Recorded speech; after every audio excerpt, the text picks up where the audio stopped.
Avantika music में आपका स्वागत है। अवंतिका म्यूजिक को सब्सक्राइब करने के लिए सब्सक्राइब के लाल बटन को दबाएं और नए नए गाने पहले सुनने के लिए घंटी को दबाएं।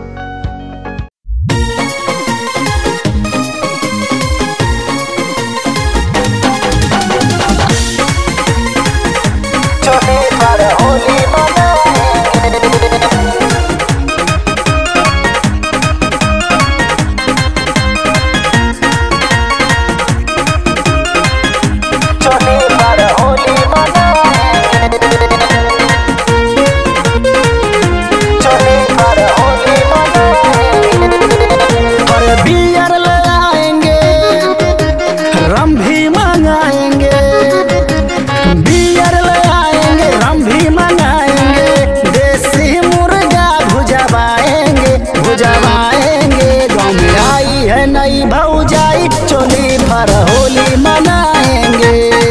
गाँव में आई है नई भौजाई चोली भर होली मनाएंगे।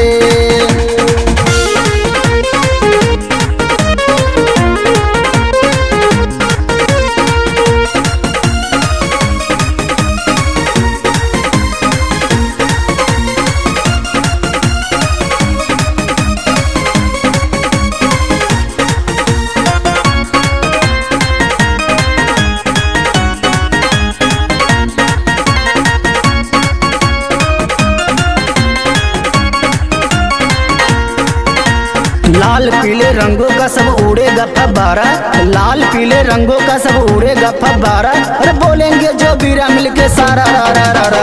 लाल पीले रंगों का सब उड़ेगा फव्वारा, लाल पीले रंगों का सब उड़ेगा फव्वारा। बोलेंगे जो बीरा मिलके सारा रा रा रा रा। देसी पाउच भी लाएंगे, भांग पिसवाएंगे।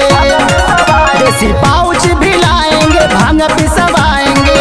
पूरे टोला को पिलाएंगे पिलाएंगे। गाँव में आई है नई भौजाई चोली भर होली मनाएंगे।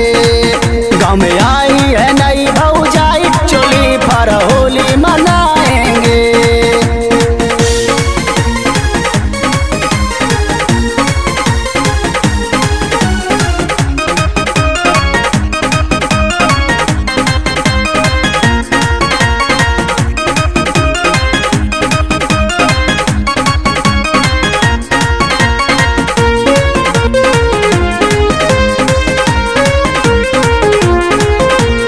गोरे गोरे गाल सबके होंगे आज लाल, गोरे गोरे गाल सबके होंगे आज लाल। सभी भौजाइयों के बिगड़ेगी चाल। गोरे गोरे गाल सबके होंगे आज लाल, गोरे गोरे गाल सबके होंगे आज लाल। सभी भौजाइयों की बिगड़ेगी चाल। डीजे मंगा